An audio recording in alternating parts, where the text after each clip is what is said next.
My son demanded I pay for his wedding, then called me controlling for setting conditions. So I sent the money to my goddaughter instead. The wedding never happened. Hello, everyone. Welcome to Reddit Visuals. You know, I used to think the worst betrayal you could experience came from strangers, until I realized your own child can make you feel like nothing but a wallet with a pulse. Let me tell you something I never imagined saying. I ruined my son's wedding on purpose, and I'd do it again if I had to, because sometimes people mistake your generosity for weakness, and it takes one hard decision to remind them who raised who. Let me back up. I'm a 58-year-old man, divorced for over a decade, and I've got one biological son, Caleb. He's 26. His mother and I divorced when he was about 10. She remarried quickly to a guy named Frank. More on him later, and I stayed single. Not because I didn't want companionship, but because I was too busy cleaning up the emotional wreckage after our marriage collapsed. Now here's the thing. I wasn't always the perfect dad. I worked a lot when Caleb was little. I traveled often. I wasn't the bedtime story, pancakes on Saturdays type, but I never missed a bill. I showed up when it counted, and I've always had Caleb's back financially. He went to a private high school. I paid. He wanted a car at 17. I paid. College, tuition, housing, books, I paid. And when he got engaged to his girlfriend Jem, who, mind you, I was happy about, I offered something huge, a wedding gift of $40,000. But there was one condition. All I asked, literally the only thing I asked, was that I be included in some way in the wedding ceremony. Not even a speech. Just a father-son moment, a walk down the aisle, a toast, something. What happened next made me question everything about the relationship I had with my own son. When I brought it up, Caleb gave me this uncomfortable little laugh and said, "Dad, we love you, but we're keeping it small. No speeches, no traditions. You'll be there, obviously, but we're not doing any formal acknowledgments." Okay, I was surprised, but fine, I let it go. Then a week later, I overheard Jem talking to her mom in the kitchen while I was dropping off some legal documents Caleb had left at my place. She said, and I quote, "It's so awkward that he wants to be involved. Like, he was barely around when Caleb was a kid, and now he thinks he gets a moment on our day." It felt like someone punched me straight in the lungs. That night, I called Caleb. Calmly. I said, "Look, if you feel I wasn't present enough in your childhood, I want to talk about that.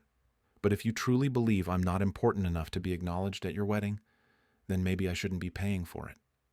His response? "Wow. So now you're going to use your money to control us? That's messed up, Dad." I just sat there, quiet, processing.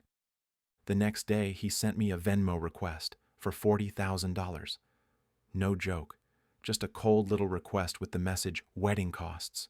No call, no follow-up. And that's when I decided that money wasn't going to him anymore. I didn't tell Caleb right away. I just paused. See, while all this was going down, my goddaughter Ava was going through something. Her mom, my late best friend's widow, had just passed away, and Ava had to put her own wedding on indefinite hold because she couldn't afford the venue deposit. She didn't ask me for a dime, just called to cry about how hard everything was, and something inside me snapped. Here I was, offering $40,000 to a son who saw me as a bank and a burden, while this sweet girl, who's always treated me like family, was mourning her mom and quietly canceling the happiest day of her life. So I made a decision. I transferred the money to Ava, all of it, and I told her, "This is your mother's wedding gift. She would have wanted this for you." She cried, like ugly cried, and thanked me 100 times. 3 days later, Caleb called. "Hey, Dad, just wondering if the payment's coming through?" I told him the truth. I gave the money to Ava. Silence. Long, cold silence. Then he exploded. "Are you freaking kidding me? You gave my wedding money to someone else?" I said, "It was never your money. It was a gift, with one condition: acknowledgement. You didn't think I was important enough to include, so I gave it to someone who does. What followed was 2 minutes of pure white-hot rage. He called me controlling, petty, vindictive, told me I'd ruined his relationship with Jem, that she was devastated. I told him something I think a lot of parents need to say more often. Son, I'm not your enemy, but I won't fund my own erasure. They tried to scramble for another wedding plan, downgraded the venue, tried asking his mother for help, but she said she couldn't swing that much on short notice. The wedding never happened. A few weeks later, I heard through the grapevine that Jem broke off the engagement. She said Caleb's inability to secure the money and manage his own father showed immaturity and poor boundaries. She moved out of their shared apartment, took the dog too. Now here's the twist. 2 months after that, I get a text from Caleb. Dad, can we talk? We hadn't spoken since the explosion. I didn't respond immediately. I waited a day. He followed up. I think I messed things up. I didn't realize how much you've done. I don't know how to fix this. When we did talk, it wasn't a full apology, but it was the closest thing I'd gotten in years. He admitted he let Jem influence how he saw me, that she always had a chip on her shoulder about Daddy's money, that she made him feel ashamed of accepting help. He asked if we could start over. No money involved, just father and son. And I said yes, with one condition. No more pretending I was never there. No more rewriting the past to justify distance. We're working on it. Slowly. I'm not saying everything's fixed, but sometimes losing something you took for granted is the only thing that makes you see it clearly.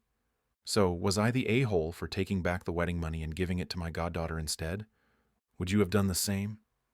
Let me know in the comments, and tell me what you would have done if your own child treated you like a silent sponsor. And if you enjoyed the story, please like, comment, and subscribe. It really helps the channel grow. Thanks for watching Reddit Visuals.